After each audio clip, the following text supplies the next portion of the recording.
live from New York City. No difference, right? From New York City at the New York Comic Con. Awesome. At the Javits Center. And I'll be here for about another 15 minutes, and then I'm on my way west, headed to Oklahoma to do some comic book business. Yes, all my friends are inside, and I got some friends outside. I think, maybe. Have I got some friends outside? Let's see. Come on over. They've all left me. They've left me behind. Anyhow, this is one of the biggest shows. Comic convention started in New York City in the late 60s. Phil Suling was one of the start-up promoters, one of the first promoters of conventions. I heard there was a convention in 1964 and 100 people came to it, something to that effect, but they really started in the mid-60s, and I believe the first Phil Suling convention was 1969, and it was a super success, and it was on July 4th weekend. And you did nothing if you were a comic book fan or a science fiction fan, horror, monsters, art, artists, gals, anything. You came to the Comic Con on July 4th. He also ran a show every month called The Second Sunday, and comic books were a great business. And he ran that show from 1969 through the 80s. Fred Greenberg took over the show. From there, ran it from the 80s into the 90s, and then somewhere in 1996, Fred Greenberg ran a show. It didn't work out. We said, hey, we can save the weekend and put it in his church basement, St. Paul the Apostle Church. That's where it was. Big Apple Conventions were born. We've been running that show for 22 years, and then they looked at it and said, you know what? We can make it even bigger. The guy, hey, what's happening, man? How you doing? All right. Reed Exhibitions, Reed Entertainment came along and decided they could make the biggest show in the world, almost, and they did, and here it is. So you've got lots of opportunities in New York to enjoy comic book convention. You got small ones, one-day shows, you got Big Apple, two-day shows, and you got literally, it's almost a week long. This show out here starts, the dealers start loading in on Tuesday, some of them Monday, and by Sunday night, some of them hang around till the Monday. So you got a whole week in New York City. It is absolutely beautiful. They do it at the beginning of the month in October. Sometimes it can be a little cool, but today it's absolutely balmy. So anyhow, I figure while all the cats are inside doing their business, I got a guy with a comic book collection that said first come, first serve. All the other dealers are going there next week. I'm heading there this weekend. So let's see if I can buy it. Venom, I see your shirt. I saw the movie last night. It was good. What about you? Did you see it yet? Yeah, I will. will. Hail. Excellent. All right, let's see if we can find some more people. Come here. Get over here. Hi. How you doing? Excellent. All right, who else can I talk to out here? I'm alone. I'm in an island. You know, so comic conventions are interesting. I don't know if I ever actually really thought. I guess I figured you could do it this big, but this is way too big to manage. But, you know, maybe back in the 70s, we liked the idea that it was just almost a cult and almost, you know, a bunch of like nerdy guys and a few girls that were going to the comic book convention. But now it's more women than guys almost at the shows. And it's super cool. The costumes are the thing, though. The cosplay part of the convention is just expanded. It's literally 50% of the show itself, the people that go to it. So that's really cool. You become a part of the action. The comic books themselves, gosh, comic books that I used to sell for $50 and $100 in the 70s are now, depending upon, even the lowest grade conditions are $1,000 and $5,000, and in higher grades they can be $25 to $50 to $100,000. So you could buy a house, a few houses, cars, boats, whatever you want with the world of comic books. I mean, it's kept me with a pile of cash in my pocket literally all my life. So I love buying and selling stuff. I love this. I'm hoping that I'll be back in the show next year with tables. But for this show, this year, I'm heading west. I'm looking forward to it. Hey, can I ask you a question, sir? I guess not. Nobody wants to talk to me. I'm gonna have to give away some tickets maybe if they want to talk to me. I'm waiting for Anthony to come out, my partner on Selling Heroes here, which you are watching live from New York. It's the New York Comic Con. I got some art to sell him. It's called Flamingo is the character. And originally, Matt Baker drew them. These are not Matt Baker, but these are the other artists drawing them. Pretty cool stuff. I'm looking forward to what's going to go on with Selling Heroes. Man, I did a deal just the other night in a guy's basement. He's going to show you some of it. He had Merry Marble Marching Society stuff, all the t-shirts. And he used to come to my comic book store, almost all the t-shirts. He had 8 of the original t-shirts. And I ended up buying the whole deal and a box of toys. I'm going back to his house to do records. So we'll follow up on that record deal. In the meantime, boy, what did I do? Since Philadelphia, holy cow, there was a Philadelphia. They ran a show.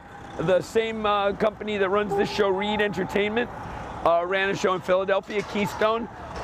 There weren't a lot of people, but actually it was an okay show for me, for business. And I think it's going to get a lot better. And as people find out about it, I've seen shows in Philadelphia that have been packed. And I don't know why. There's no reason why that show won't be packed next year or in the years to come. I think it'll be pretty good. How you doing? Hey, why are you here at the comic convention? What's that? Do you collect comic books? Do you like to look at the cosplay? Why are you here at the comic convention? Oh, I like walking around. There you go. I like zoning out. That's good enough, zoning out at the Comic-Con. Here we are, we just started. What's your name? I'll see you in there. Okay. I'll see you in there, that's his name. I guess that he likes zoning out at the Comic-Con. That's good. I like that too. I like buying out other dealers at the Comic-Con. That's what I like most. Follow the bouncing ball. You're gonna have a lot of fun inside. I think they're going inside to see Anthony. He was gonna come out, but he's so busy he can't. So that's a good thing. They're going inside to see him, show you all the wheeling and dealing. It's great. I'll be seeing you all next week from Oklahoma, I hope. I think I need a hat because there's a lot of tumbleweed out there or something like that. I am heading out. Heading west ways is right ways or something like that. See you all. Cheerio. Yeehaw. Woo.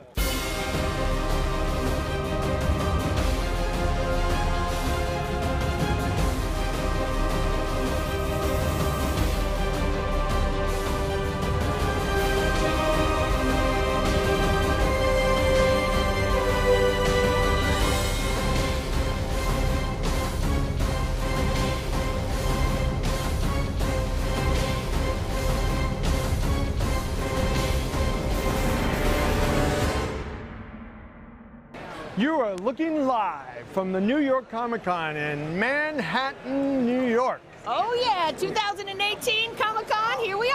I'm so excited. It's amazing. It took us like 2 days to get all loaded in here, but we're set up and doing business, and we're loving it here. It's a great big show. We're at the end of this aisle in the 3100 row. We anchor this whole wall. And check it out. Yeah. So we're doing art, comics, and graded books, and we have a lot of stuff going on.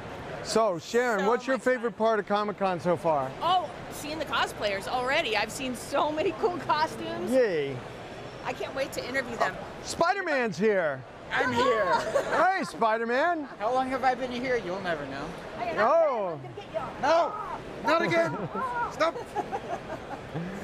This is cool. It's my son Jameson. He's wearing a very early vintage Spider-Man costume that was made in the Marvel offices. I paid a lot of money for this for him to run around in it and ruin it some more. So he's taking good care of it. No, you look great. It's fun. But I had one before that was actually hand-drawn. Hand-drawn? Yeah. Wow. So we have a special guest that's in the booth right now. We have Mr. Halperin and his son Mikey. He's one of the owners of Heritage Auctions and the Heir Apparent. Yeah, get on the other side. Thanks so much for coming on the show. Oh, of course, of course. So I've met you for the first time. Yeah. So nice to meet you. Pleasure. I like to say she's my better 9/10. At least. No. Yes. Well, that would be incredible because you're pretty great. Okay, I appreciate that. You've said that a few times. If you keep saying it, I might believe you. Yeah, me too. Oh, low self-esteem. So, tell me what your impressions are of Comic-Con so far. I mean, there's a lot of people. Right? It is a sea of humanity. Mm-hmm. We And and it's our people. it's all our people. Yeah. Now, you started Heritage in 1970. Well, it's Six? complicated, but my partner started his auction company in 1976. Mine was started right. in 75. Okay. And we merged the two companies in 1982. And that was mostly coins to begin with, right? It was all coins. Yeah, it was all coins. Okay. And we gradually expanded our auction business, and then the internet came, and we built a site that people really liked. That was in the late 90s. Right. And in the early 2000s is when we started adding other categories. Yeah, adding other categories. And I got back to go back to my first love, which was comics, because I was a comic dealer when I was 11, 12 years old, 4 years before I became a coin dealer. That's so cool. That's exactly the same age that we have in common. Like that 10, 11, 12 years was where I was buying and selling comics and coins and like getting into it and collecting and making sure my checklists were all done. And yeah, that's where I had my original childhood collection and my first love.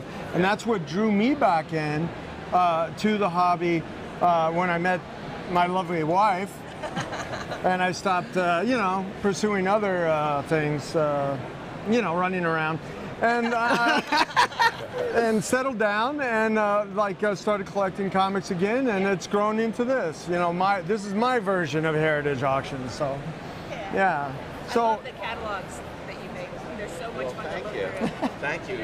You know. and then you're passing this love, this is my favorite. This is always my favorite booth. Oh, thank you. That's the right answer. Thank you. You know, Thank you very much. No, I mean, I felt the favoritism in San Diego, so I hope to duplicate some of that. But you know, it depends on what you're in the mood for. Now, Mikey, how did you come into help? You know, we're really loving comics and wanting to be like a comic category guy. Well, so comics have been, you know, in my life kind of forever. And, you know, the original artwork of like Silver Surfer #1 had been in my room my entire life.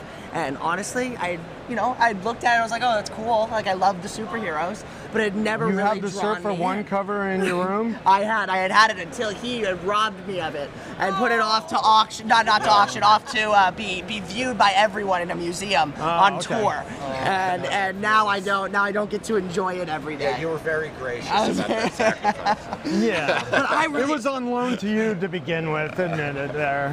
Okay. But I really only started getting deeply into comics about a year and a half ago. I just finished with school. I decided it wasn't for me, and I was trying to go the coin route, and it was a snooze. It was boring, yeah. and I understood the money that I could be making in it, but it wasn't, you know, I wasn't exactly excited about it. Yeah. So I went to NGC, which is one of the companies that the coin grading company. The coin grading company of CGC. So while I was there grading coins, Matt Nelson was like, "Hey, come over to CGC for a day." So then after a day of that, I spent the rest of my time there learning how to grade comics. Well, I did an interview with Matt Nelson, and we talked about his influence and how he pushed this whole industry in this direction of graded comic books. And he really had a great influence on this whole hobby as a whole. And of course, you hired him, right? Well, I did. I partnered with him. Yes, you partnered with him. Yes. Some business, but yes. No, he was too expensive for Heritage to hire even back then. Matt introduced me to the whole comic hobby, really, and then after my week of learning how to grade with them, I then went back to Heritage and I started, you know, learning even deeply more about it. Now that was a year and a half ago, and now I've been working with Worldwide Comics, Steven Ritter, who's taught me everything I know really about grading, and has really. So how did you attach? I know I've sold you a bunch of pre-code horror and LB Cole stuff. You know, how did you attach to something that was from the, you know, late 40s, early 50s? Like, boom, like that's the era that you're kind of connected with. Because it's so fucking cool. Okay. It's just Can so you say cool. Well, we try not to, but sorry. Bleep that out. But it is. It's so cool. It's the gruesome stuff. Yeah. And it's the stuff that's so scarce that you can't find. Because, like, while you can find an Amazing Spider-Man 129 almost anywhere, it's first punch Punisher. It's an incredible book, an incredible cover, and it's worth the money that it is. It should honestly be worth more, in my opinion. But they're still everywhere. But you can't find a Mr. Mystery 12 anywhere. Yeah. So it's How about that one with the guy that tore out his own heart? Weird Mysteries number 8. Oh, no, Weird Tales of the Future number 8. I'm sorry, Weird Tales of the Future number 8. Oh, it's incredible. That's an incredible one. And there's just so many great horror books, and I have a lot of them to thank Anthony for. So tell me, I mean, you know, be political, but you like how New York has come up in the way that, you know, kind of outshining San Diego in a way.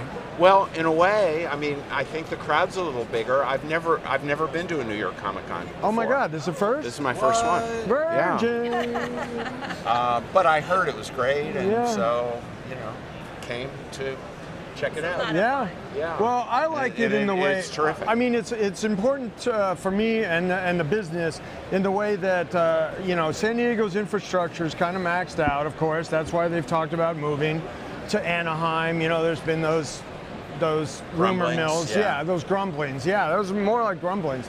And you know, the influence of the LA movie studios with bringing that stuff closer has been a big influence on them. But I mean, when you know, New York can handle another 100,000, 200,000 people like nothing. You know, there's 100,000 new people in Midtown just in the hotel district every year. I mean, every week. You know, so it doesn't like really move the needle so much. It just makes parking hard in this neighborhood. You know, nobody has cars here anyway. Yeah, well, I have. You know, I have very few. I have to get my truck in and out and all that stuff. Yes, that's true. So also, I mean, you know, I've done business with Italians. A Brazilian guy bought some stuff just now. Where else? Spain. Where else? French, Belgium. You know, so all these Europeans, huh? All today? Yeah, in the past, you know, since we opened. So I mean, you have the Europeans and South Americans, and they're all coming because of the accessibility, and that's where the growth is in this show. And you know, I have a big presence here. I have the biggest, like, I don't know, sole proprietor presence, if you want to call it there. You know, I own all this stuff, but I don't want to own it for long. So come on down and see me.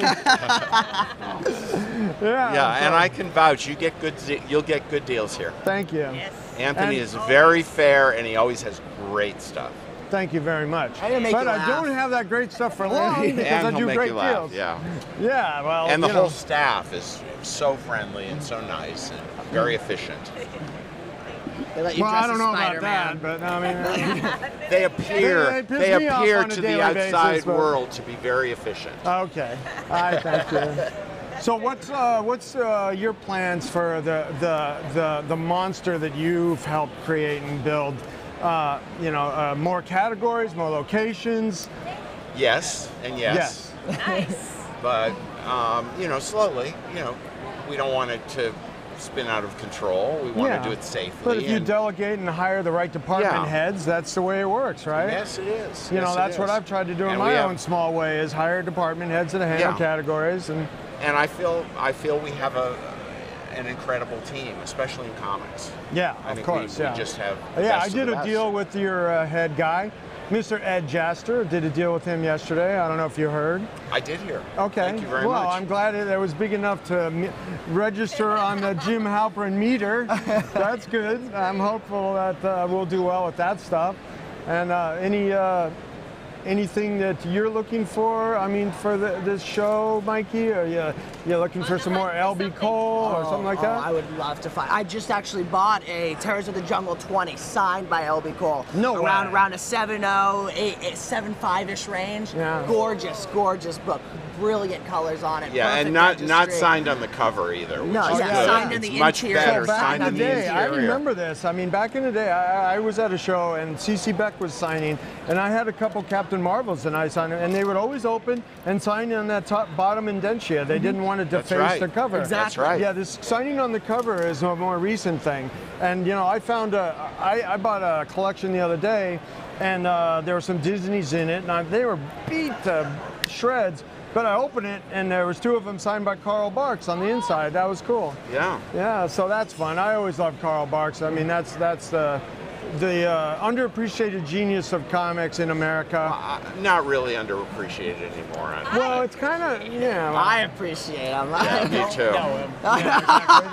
The kids don't know him. So have we seen Venom You yet? will. You will. No, I've Have not not seen seen it. Venom. I hope it's good. I mean, Yeah, we all hope Everyone it's good. hopes. Everyone We all else, hope but it's good. Everyone's scared. Everyone's scared it isn't, but we all hope it is. Venom has not been in a good movie yet. Right? Well, you know, I watched Spider-Man 3 the other day, and it has its moments, I guess you'd say. It does. You know, It does. So, anyway, But thank Tom you Hardy's so much incredible. for My talking pleasure. to us. Always a pleasure. Thank you, sir. Thank you, sir. so much. Thank you, Mikey. Of Have fun. course. Oh, wait a minute. I got to give him extra credit for wearing my shirt. This was unsolicited, by the way. Yes, it Are was. you staff? I No, you're should not be. staff. I'd hire me. Hire All me. right. I'd leave Heritage in a Sure, second. Shake hands with Spider-Man. These guys, my own kids don't work so much. I mean, you know, if you need a few months of mentorship, They I'm need, available. they need to break When I away take a first break. before they can come home. Yeah. Thank you, sir. You hear that? As long as they come home No, occasionally. I'm just kidding. Man, Thank you so much. thank you for having us. Thank you. Thank you. Yeah. Oh, get a hug. Hi guys, we're at the New York Comic-Con and I'm with Alan of Vader's Vault. How you doing? Great, how are you? I'm great too. It's so good to be here. Can you tell me a little bit about your booth? What's happening here? Well, we are selling custom sabers, as we like to call them. Basically, you can come in and get and configure your very own illuminated saber.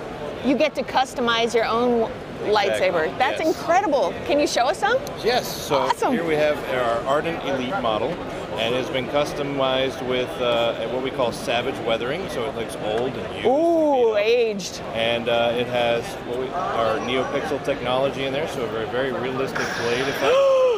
No way! That is realistic. Yeah. That's just like the movies. Exactly, and we can also change the color to any color you want with the touch of a button. So we can just scroll through 16 different colors here if you want to be dark side, light side, whatever you want to do. That's incredible. And they are combat ready. They're actually made for fighting, That's made great. for using. So they can actually hit each other. Exactly. No way. I mean, in the past, they were all like breakable. Very breakable. These are not. These are made for and are used worldwide for not only stunt and choreography groups, but by dueling groups and tournament-based fighting groups. Wow! Wow! Let me see. We should get a battle going on here. Let's get somebody. Oh! What? Ready? You ready? Oh my gosh. Dun, dun, dun. Wait, it's not lighting up. Can't fight if it's not turned up, is it? I gotta turn it. Aha! I'm on the dark side. Whoa! Oh my gosh! No, no! Oh! Help me! Awesome! That's great. Thank you so much. You're These are very incredible. And we can find these online, Yes, maybe? at www.vadersvault.com. Cool. And you can configure and build your very own. Awesome. Thank you so much for Very talking to welcome. us. And I'm with Tom, and I wonder if you can guess who he is cosplaying as. Hi, I'm cosplaying as Luke Skywalker. Hi, Tom. It's so nice to see you. Wait, no, you're Luke. Yeah, actually, You're yes. Luke Yes, I am Luke. Skywalker. Mark Hamill plays me in the movies. That's really cool. Yeah, he wanted all that Hollywood stuff, and I was like, I got Jedi stuff to do. You haven't. It's awesome. I love your costume. By any chance, did you make this yourself? I made the leather parts on here. There's a point where I do leather work. And Oh, wow. There's a point where I just go, I got to draw the line somewhere. Yeah, it's difficult when you continue, but this is There's beautiful. other people out there that do so much. And you did all that leather work. That's Yeah, I do. incredible. Yeah, I do. Wow. That's great. Are you shopping for a lightsaber today at the Vader's Vault? Yes. I hope you can get a good deal. Yes, Be I can get a very good deal. Yes, you will give it to me. Yes. What's the line? Yeah, you'll give me the lightsaber I want. That's the line. Yes. Awesome. Well, I hope you get the lightsaber you want. And is it going to be blue, right? Is that I know, the I'm going color? with the green one. I'm going to Okay. go with my classic one from episode 6. Okay. Because I still have it. Regardless what people say, I still have it on the island. The other one was force projected. That took a lot out of me. I That- need like a power bar or something. Awesome. Thank you so much for talking to us. That's quite all right. Thank you.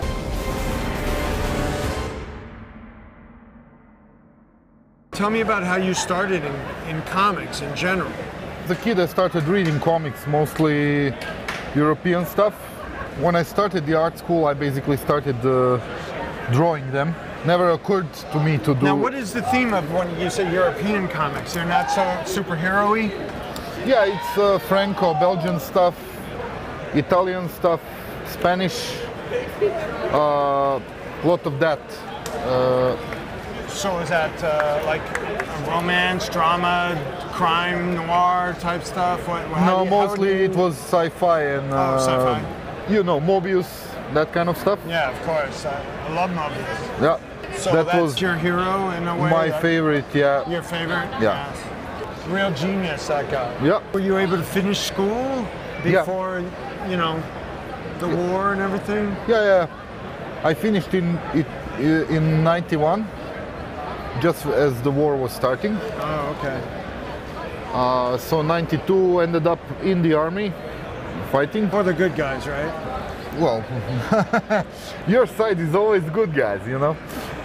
No, the thing is... well, you were fighting with the UN forces and the Americans, right? There was American presence there too, yeah? Yeah. Later, after 94. Oh, 94. Yeah.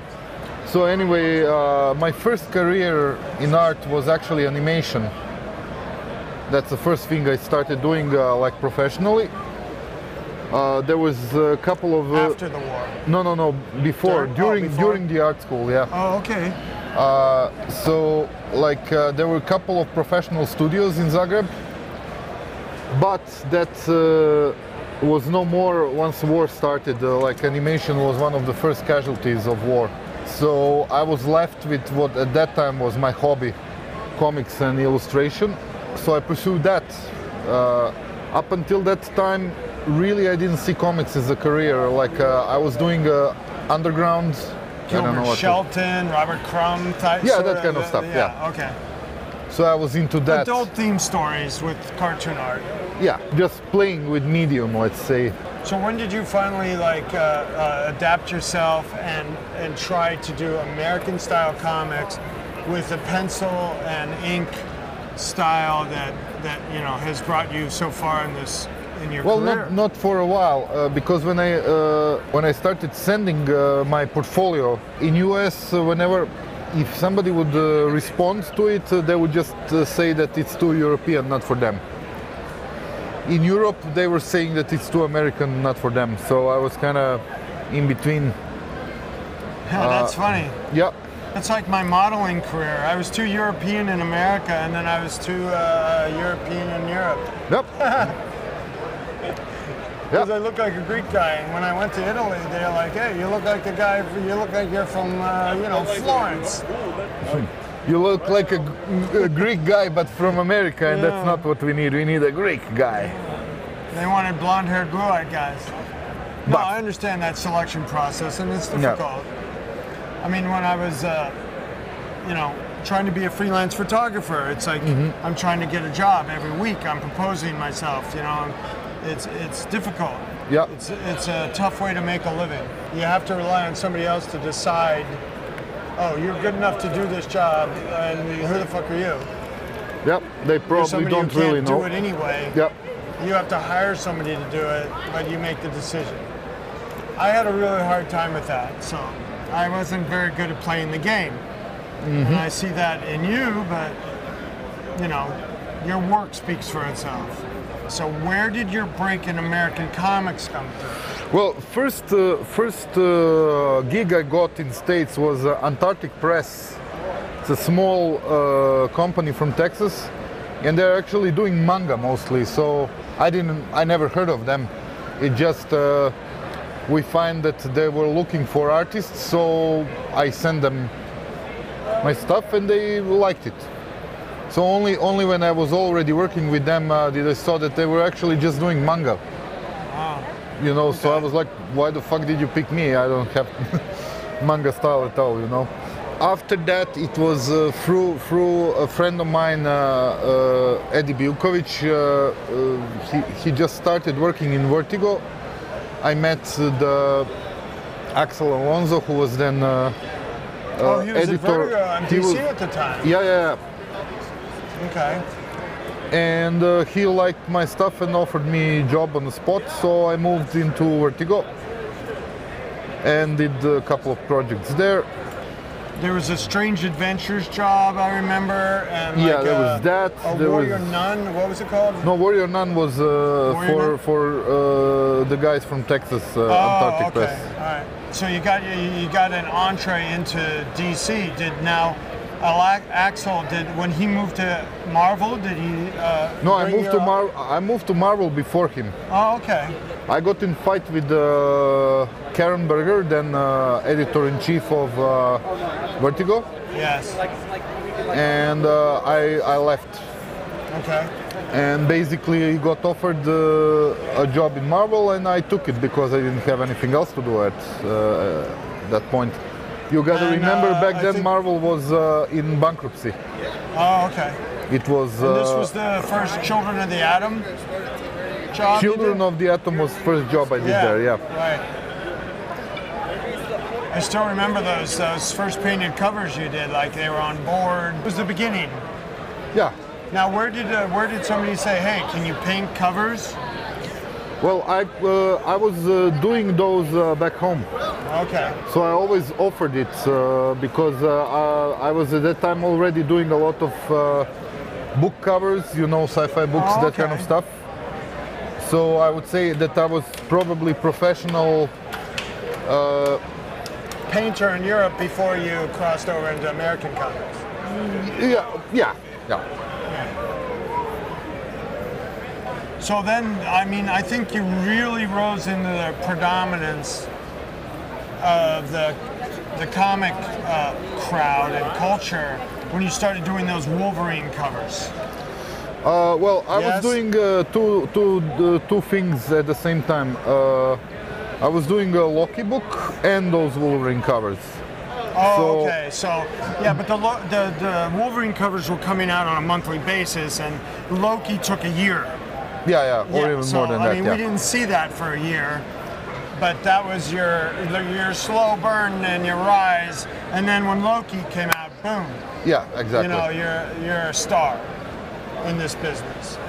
You know, and that's we met at that time. Around right that then. time, I would say, yeah, like 2001, 2, Yeah, something very like that. Because the first stuff you gave me was the Children of the Atom pages, and a couple painted covers, not that many, and then the Wolverines. And then I was able to have some good success with the Wolverine covers, and I learned about your sense of humor with that Nightcrawler cover, that cruising homoerotic themed, Nightcrawler, yeah. Yeah, I like how all this attention got put into. Yeah, but 15 years later, Yeah. that's interesting. Yeah, the Batman whole thing. You snuck in a troll vagina on one of your ads. I remember that. Yeah. I'm like, See, you remember- Why is this? Why is there a vagina on this troll? And you're like, oh, you're the first one that noticed.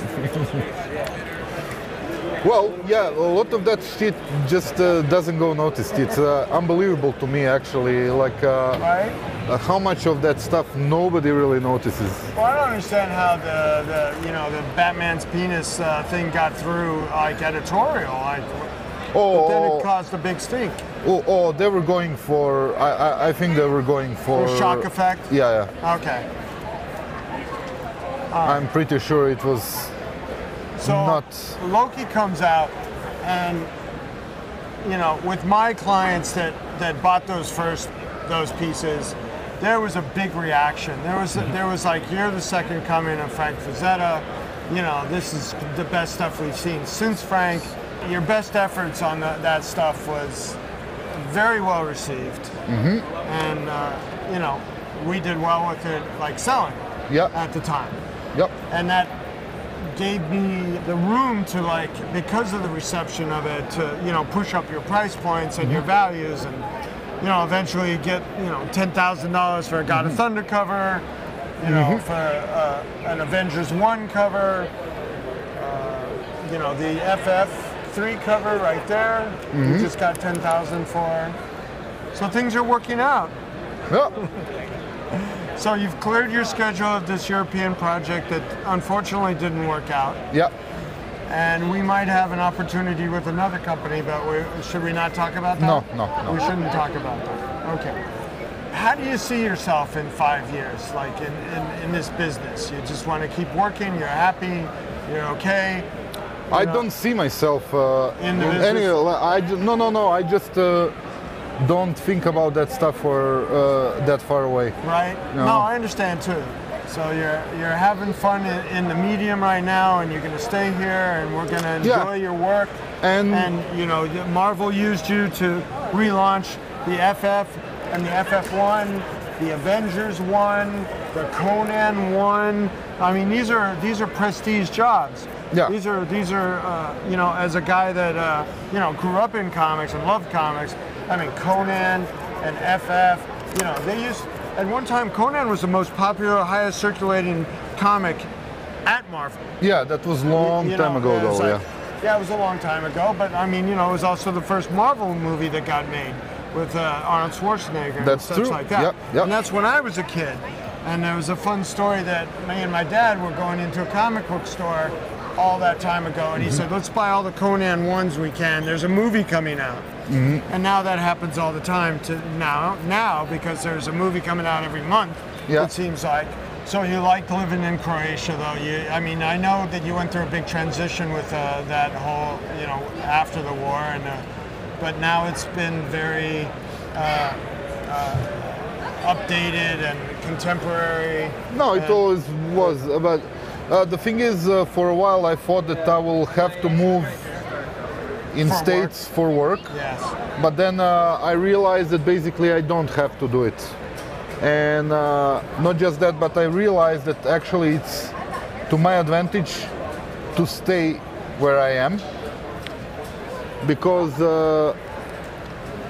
like if I moved in here, I would probably move into New York, which is very expensive, which would mean that I would have to say yes to everything that publisher offers, which most of the time is not what you want to do, but something they want you to do. Okay. So it seems to, so you know, like moving in New York for me would basically work that I just wouldn't be able to say no to anything.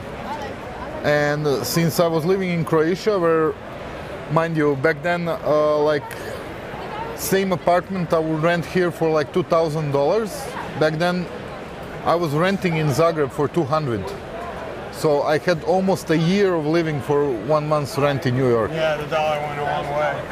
So there are no $2,000 apartments in I know, I'm talking about now, back then, you know, late 90s. When we first met, yeah. So you know, that's when I basically realized, well, if I moved, I will have to have more work, because just to have a same lifestyle I had at home, I would have to make 10 times the money. No, double the money. Oh, double the money. Because I was already making, like, I don't know, 4 grand, 5 grand a month, you know. So for me that was like, I was spending like $1 grand. So I was already making much more than I needed, you know, and it was going up. So. But again, this is the 90s, right? Yeah. The mid-90s. Yeah. That's cool. So why the fuck would I move, you know? So now we get to book commissions for $1,000 a piece. Yeah. So that's a lot to be grateful for in life, I think. Yeah. I started, you know, as a photographer, as a $50 a day apprentice in New York. I wasn't making a living, that's for sure. I was barely eating. Yeah. So. But that's how it is, you know, like you just, you want to do something and you try to do it even if you do it for free. Right. And then you see if you can monetize it later, so. Well, this is my getting to know Esad Rabik moment that I'm sharing with the Selling Heroes audience. So I'm going to let Esad finish this, and we're going to do a time-lapse thing on it so he finishes the whole thing, and you get to see the different phases of his work. And thanks a lot, Esad. You know I love you. Thank you very much, man.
Hi!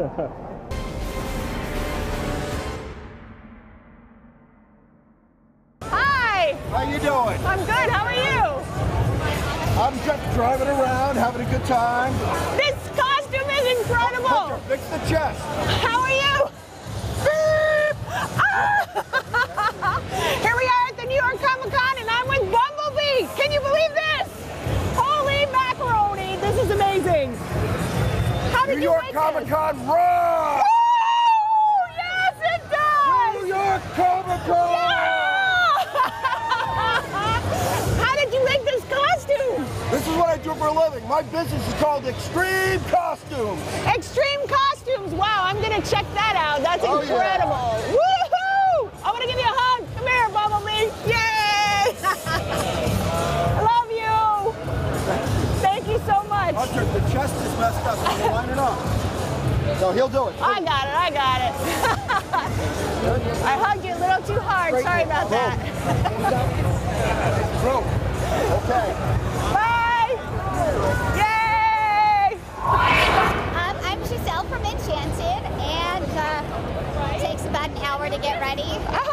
That's just putting on the dress. That's getting Definitely. hair, the makeup. I'm telling you, it is hard to be a princess, but you don't need a man. Just saying it right now. You know, my prince was stuck in a tree. I had to get him down with my own horse, but whatever.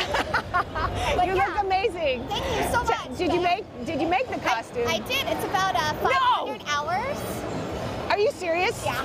It's all the hand beadwork. Oh my goodness, you made all this. I did, yes.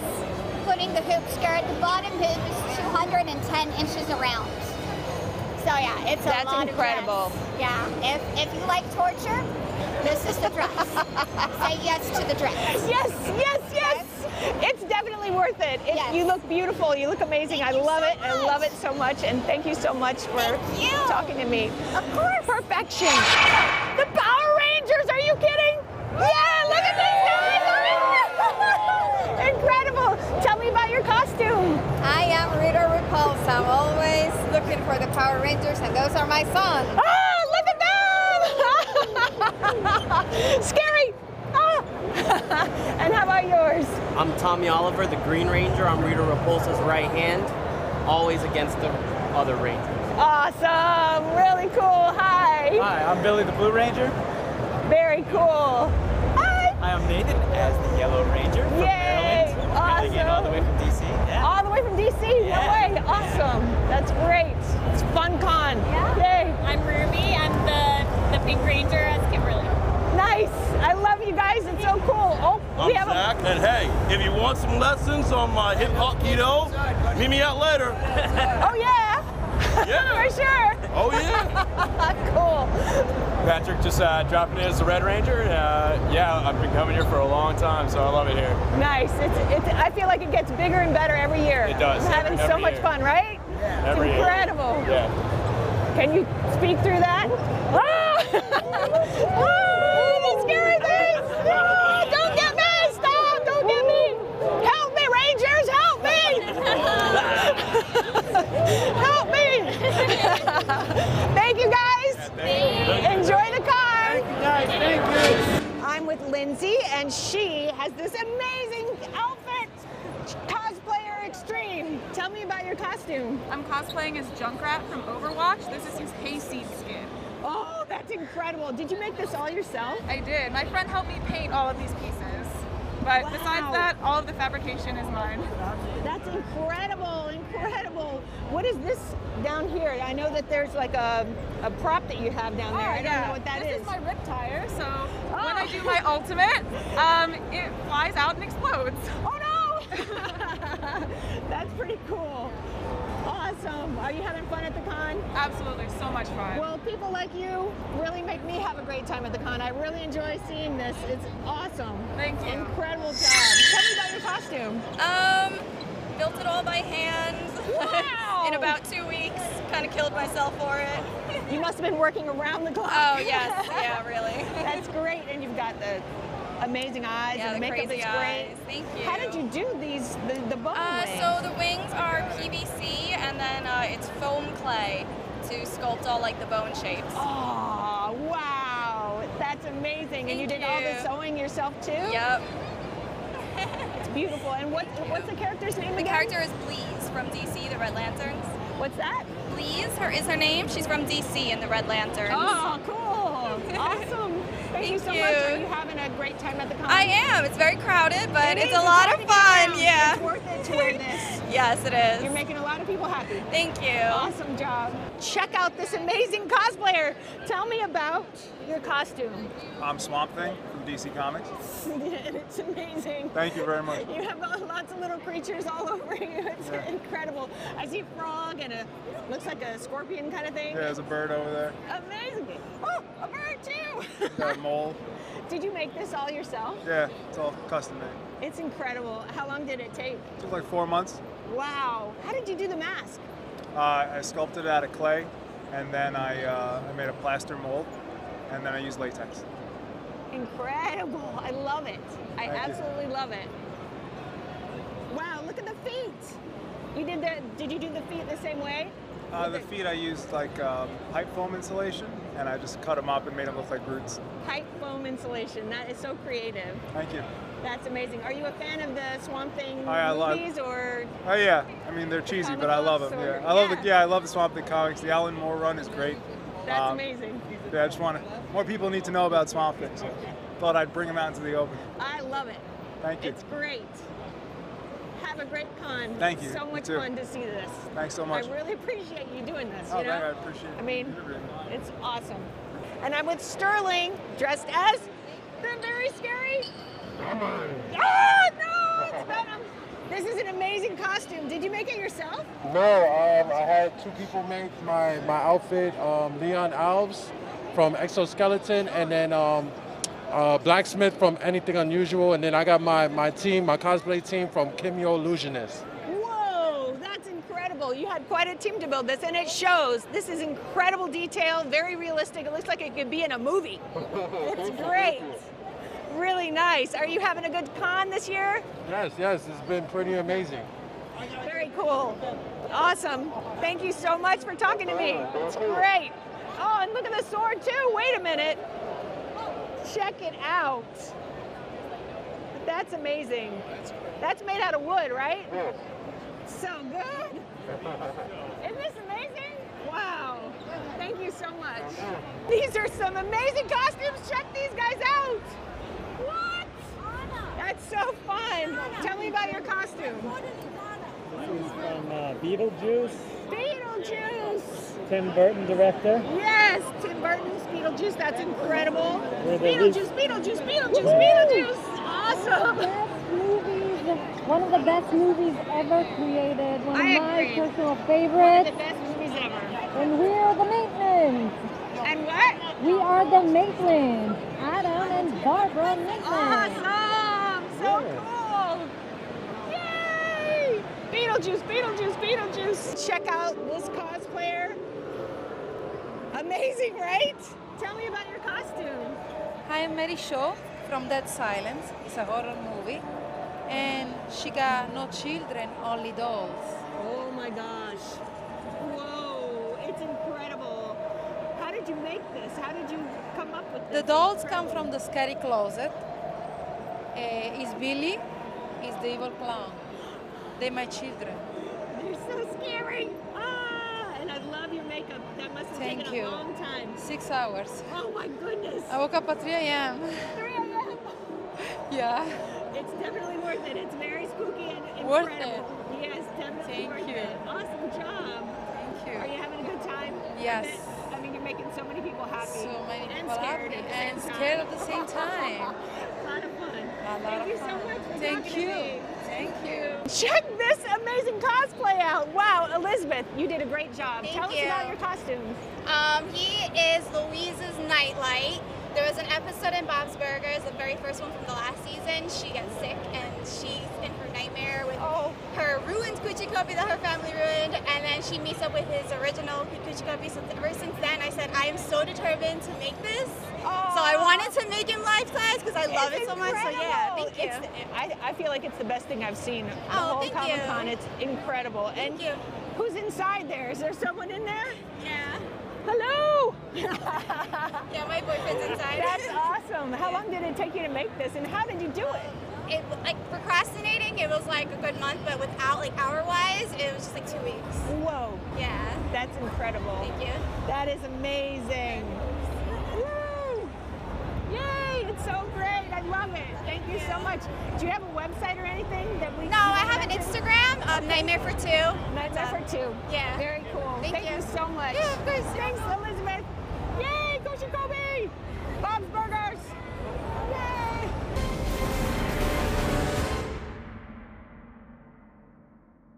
What's up, everybody? This is Ming Chen from AMC's Comic Book Men. You've seen him on Selling Heroes. You've seen him on Comic Book Men. Anthony Snyder. The vintage version of Comic Book Man, like for me, season 2, right? Yeah, but hey, we didn't get to season 7 without your appearance on season 2. Okay, yeah, I was the whole bridge expert. Actually, I think I was the only expert you called in besides Rob Bruce, but then you wanted to take care of everything by yourself.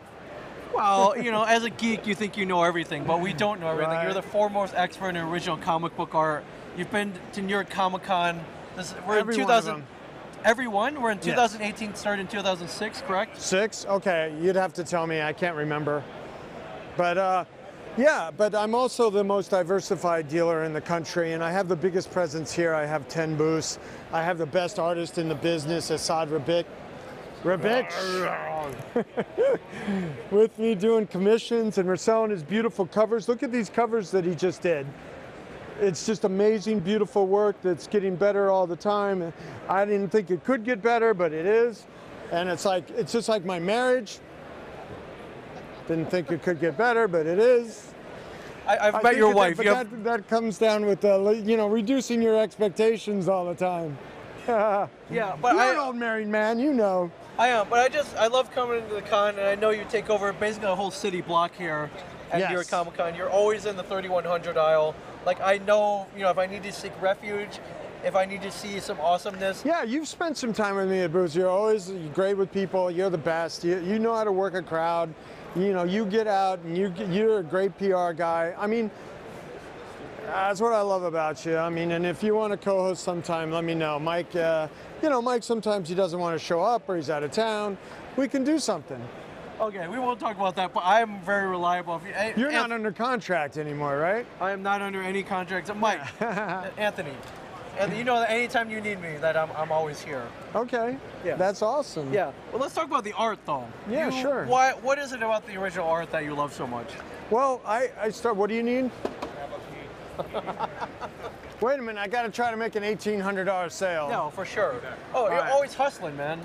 Always hustling. I'm like, I was involved with advertising and PR before. I had a career before 9/11 that really kind of destroyed the whole activity in New York, shut it down. It made it hard. I tried to readjust, and it just wasn't working out. So, I mean, I'm a kind of guy, with my childhood ADD, I want to work for myself every day. I want to build, and that's what I've done. I've built this. I try to provide jobs. I tried to evolve. I hope my employees try to evolve. It's very hard for them because they're young and dumb and, full of hormones that I'm trying to relinquish. Yeah, I understand. I mean, what is about original art that you love so much? Oh, let's get back to the original question. Yeah, what is it that you love so much? Well, I think I was a very visually oriented child, and I loved, I was able to recognize, like, I wanted to buy all the Neil Adams pages, books. I wanted to buy, the Jim Steranko books. I was attracted to the, what appealed to me, the illustrative, lush, not the cartoony guys, like Adams and Steranko and John Buscema. So even as a kid, when I didn't know their names, I was looking for the aesthetics of them. So, and that led to me a career in photography. So I think that was a big influence. I think comics were a big influence on me becoming a visual artist, and having an advertising career and a career in advertising as a photographer and a producer. So then when that kind of ran its course and came to an end, again after 9/11, where it just made things hard on everybody, I focused on this business to build this, because I could work at it every day. I didn't have to wait for a phone call. You know, okay, you got the job, you didn't get the job. You're making money, you're not making money. You can pay your bills, you can't pay your bills. You know, I can't stand that. And then I had a wife and now 3 children, and that's how I grew. Yeah, you're living the family's dream here. You know, you're taking something that you love, something that's super cool, but it's unique because it's all one of a kind. There's only these original pages. There's only one of them. You know, they may make prints, and without these, there's no comic book. Yeah, I have to explain that to people every show, and especially a show like this. They're like, what is that? What's the black one? These are the original art that they make for comics, huh? Yeah, well, somebody has to draw it and create it first. But some people don't get art, and that, you know, like that could be some broke dude walking down the street, or Leonardo DiCaprio. I mean, he was in my booth one time, and he didn't get art. Thank you. Now get back out there. Get me some money. Yeah, and well, just today with this huge display here, your huge booth, estimate how many individual pages do you have here? How much original artwork do you have? Well, there is a census on my art website. It's over 20,000, and then we have processed and active listings on the eBay store for all the other stuff of at or around 100,000. So that's how we make a living. Yeah, that's amazing. You know, the store generates 50 to 100 sales a day. So that keeps my inventory guy busy, my shipping guy busy, my customer service people busy, and and that's what I'm trying to do. I'm trying to provide jobs. I'm trying to be, a businessman. I'm trying to be, a mini mogul. Ha ha. Mini mogul. I mean, you're getting there. I mean, if anybody wants original art, just come to you. Yeah, well, you're the foremost expert. What I'm proud about is that, I know how it is to, I started out in New York working for $50 a day as an apprentice. So, and that was in 1991. I left the restaurant business. I left a $1 million project. I left a $75,000 a year job in 1990 as a chef. Okay, and moved to New York with $500 in my pocket and a legal sublet, and no prospects, except I wanted to be a photographer, and my wife was modeling, and she wanted to see if she could break into the business. So I built that photography career in advertising, and like I said, it ran its course. But I try to have things for all price points. None of the other art dealers are willing to do that. I mean, I have $20 things, I have $50 things. I just bought 5,000 color guides. That's a different, it's a different source of good, production art. It's the hand-colored color guides from the 90s, from this guy that was doing them. That was his job. They don't do it anymore. It's a lost art. It's all digital. Okay, that section, make, cyan plus 10. Whatever. That's how they do it now. They don't hand paint it. It's not real. I mean, this is frameable art. I bought 5,000 pieces of that. I spent, 5 figures on that deal. So to have that, because that is a part of the production process that's lost. Yep. I love it, my friend. You're buying and selling history. You can have your Monets. Comic book history. Let's be specific. It's comic book history. It's there's history and there's comic book history. It's like we're not making history here, but it's comic book history, and it's I've been involved with this. Mike Carbonaro started me in this business. I got to give him all the credit that credit is due. I met him through a film school. And where he hired me as his actor to do it, like a secret agent. And you were shooting this guerrilla style scene on the subway. We're throwing firecrackers at each other, smoke bombs, guerrilla style. And that's how I met him. But then I helped him out at the Javits show in the early 90s. He was paying me like $100 a day to help him. I guess I was pretty good. So that was. He gave me my first piece of art. It's in one of these books here. It's like the very first piece of art. So we're doing the origin of Anthony today. Thank you, Mr. Ming. Yeah, of course. I love it. Who's interviewing who here? I'm interviewing you, man. Listen, man. You can have your Monets. You can have your Manets. You can have your Da Vinci's. I want Kirby's. I want Burns. Well, I have some really nice Kirby's. I have the X-Men Force Splash. That's the most valuable thing I own. Yes, Next to my wife's heart. Of course, that's invaluable. And then I have an FF page, a Captain America page. I have a great Ramita Spidey page, a fantastic Murphy Anderson Hawkman, and you know, all the way down. You know, just like I have an Amazing Fantasy 15. That's you know, a 5-figure book. But and then all the way down to $10 stuff that's selling like hotcakes down there. You know, I like to provide things for all budgets and all price points. And that's my business model. So, and then that gives the volume, you know, look, I'm busy, we're busy. We gotta, you know, sell some stuff here and cover our nut. Yeah, well, I'll let you get back to it, sir. You have a lot of comments to do I like here. being interviewed by you. You got some experience. Yeah, well, we're here making money interviewing each other. So thank you, Anthony. Thank you for telling the story. Thank you for you know, providing a really cool booth here at New York Comic Con. Thanks, man. Well, they call me an anchor. You know, like I took this wall and I'm anchoring this whole side of the wall, trying to create traffic and move this. You know, they like me here. I have a good relationship with them, and you know, I pay them the money they need for it. But you know, hopefully I'll do the business to make it work, and you know, hopefully this will be better than San Diego, because you know, San Diego's tough. It's like people can't get there, people can't get rooms, people can't get tickets, but the infrastructure in New York is able to support a show like this like nothing. You know, this is, you know, another 100,000 people in town for this show doesn't really move the needle in Manhattan. You know, there's 100,000 new people in Midtown every week anyway for just for the theater.